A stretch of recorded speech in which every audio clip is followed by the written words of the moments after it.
Waba warigeze kubaho mu bihe bikomeye cyane byashoboraga gutwara ubuzima bwawe, ariko nyuma yaho ukaza kubivamo amahoro utabigizemo uruhare, mbese atari kubw'ingufu cyangwa ubuhanga bwawe, ku buryo nawe ubwawe utabasha gusobanura inzira byanyuzemo kugira ngo ibyo bihe bisohokemo amahoro? Waba se warigeze kunyura ahantu ukahatambukana amahoro, ariko abandi bahanyura bagahita bapfa? Waba se rimwe na rimwe utekereza ugasubiza amaso inyuma ukareba abantu mwigeze kubaho mukora ibintu bibi kimwe, musangira buri kimwe cyose, mukorana ibibi hamwe, ariko ubu bakaba barapfuye bazize ibyo bibi mwabagamo, abandi bakaba barabaswe nabyo, ku buryo ureba ukabona nta garuriro, gusa wowe ukaba warabicitse amahoro, atari ukuri impuguke cyangwa se umuhanga cyangwa se umunyabwenge kubarusha, ahubwo ariko ubw'imbaraga nawe ubwawe utabasha gusobanura. Ikindi, ese waba warigeze gupanga gukora ikintu, nyuma yaho ku munota wa nyuma ugiye kubishyira mu bikorwa, imbaraga utazi aho ziturutse zikakubuza gukora icyo kintu, nyuma yaho ukaza gusanga ko iyo uza kugikora ukibeshya ukagikora byari gutwara ubuzima bwawe, cyangwa se bigashyira ubuzima bwawe mu kaga utabasha kwikuramo? Niba ibi byose byarakubayeho, iki ni ikimenyetso kigaragaza ko uri munsi y'uburinzi bw'Imana kandi ko ufite umugambi ukomeye cyane. Nk'ibisanzwe, iyi ni Hope Restoration, tubahaye ikaze aho tugiye kubagezaho ibimenyetso bitanu bigaragaza ko urinzwe n'Imana bikomeye cyane kandi ko ufite umugambi ukomeye. Tubahaye ikaze nanone. Ikimenyetso cya mbere kigaragaza ko uri munsi y'uburinzi bw'Imana bitewe n'uko ufiteho umugambi ukomeye, ni ukuboko ku rupfu mu buryo butangaje uwo ari wese atabasha kwiyumvisha. Iyo umuntu ari munsi y'uburinzi bw'Imana kuko hari ikintu gikomeye Imana ishaka kuzamukoresha, agenda arokoka impfu zari zabazwe ku buryo ureba koko ugasanga harimo ibitangaza utabasha gusobanura. Aha twatanga urugero kuri Dawidi. Mbere y'uko Dawidi aba umwami, yahizwe cyane na Sawuli ashaka kumwica. Umunsi umwe Sawuli yafashwe n'imyuka mibi, maze batumaho Dawidi ngo aza mucurangire inanga imwirukanemo iyo myuka mibi, nk'uko Dawidi yari asanzwe abimukorera.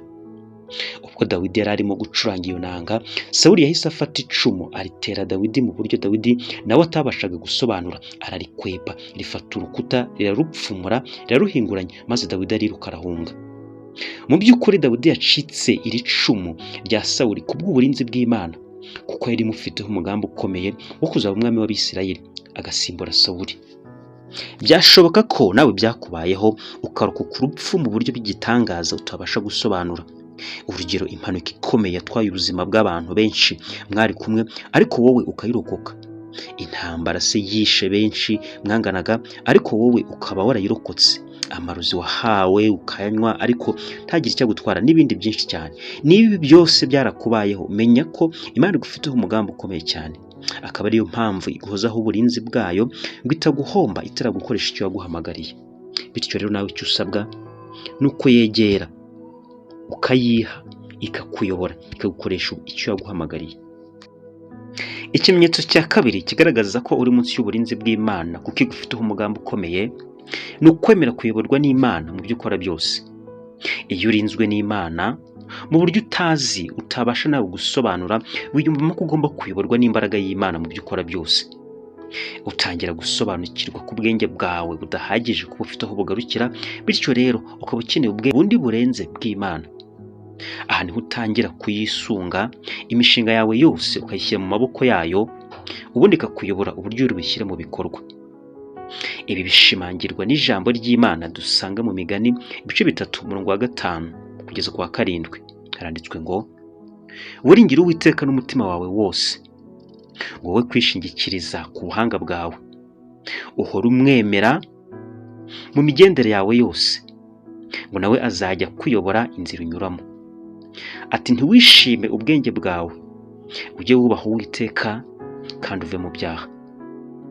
Iyo Imana igufiteho umugambi ukomeye cyane, ikurindisha kuyumvira, kuyisunga no kwemera kuyoborwa nayo, kugira ngo utaziyobora ukishingikiriza ubwenge bwawe maze ugakora ibinyuranyije n'ibyo yo ishaka kugukoresha. Ikimenyetso cya gatatu kizakwereka ko uri munsi y'uburinzi bw'Imana ko igufiteho umugambi ukomeye cyane, no gukomera cyangwa guhagarara kigabo mu bibazo. Iyo uri munsi y'uburinzi bw'Imana kuko igufiteho umugambi ukomeye wo kuzagukoresha ibintu bidasanzwe, igukuramo ubwoba n'umuhangayiko, ikaguteramo umwuka wo kwigirira icyizere, ukumva ko ibintu byose bishoboka aho abandi babona ko bidashoboka. Aha twatanga urugero kuri Dawidi uvuga muri Bibiliya ubwo yarwanaga na Goliyati. Goliyati yari indwanyi ikomeye cyane, ingabo z'Abisirayeli zose zaramutinyaga, ariko ubwo Dawidi yajyaga kurwana nawe ntiyigeze amutinya, yemwe n'ikimenyimenyi ntiyigeze yitwaza n'intwaro zikomeye cyane, kuko yari azi neza ko ari munsi y'uburinzi bw'Imana. Umuntu uri mu burinzi bw'Imana ntabwo agira byacitse cyangwa ngo usange afite ihahara n'iharaka, ahubwo ahagarara kigabo kuko aba azi neza ko ku bushobozi bwe buke afite, yongeyeho ubw'Imana isumba byose nta cyamukanga. Ikimenyetso cya kane kigaragaza ko umuntu ari munsi y'uburinzi bw'Imana kuko imufiteho umugambi ukomeye cyane, ni kuyoborwa na Mwuka Wera.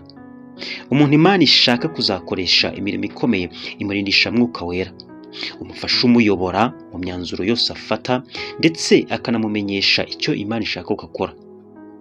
Ijambo ry'Imana dusanga mu rwandiko Pawulo yandikiye Abaroma 10:14 haranditswe ngo abayoborwa n'umwuka w'Imana nibo bana b'Imana. Aya magambo arashimangira ko abana b'Imana ishaka kuzakoresha imirimo yayo hano ku isi ibarindisha Mwuka Wera kugira ngo abarinde gutandukira bagakora ikidahamanya na Mwuka. Aha twatanga urugero ku bwoko bw'Abisirayeli iyo bashakaga kugira icyo bakora iteka ryose babazaga Imana ikabayobora. Iyo batumviraga icyo Mwuka w'Imana abategetse, byabageragaho ingaruka zabaga zatewe n'ibyago Imana yabaga yabateje.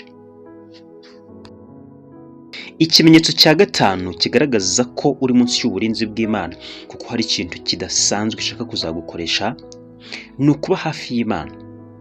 Umuntu uri munsi y'uburinzi bw'Imana aho ari hose yumva Imana imuri iruhande. Aho ari hose aba ahumurirwa impumuro yayo, mbese aba yumva iteka ari kumwe n'undi muntu uteye ukuntu atabasha gusobanura.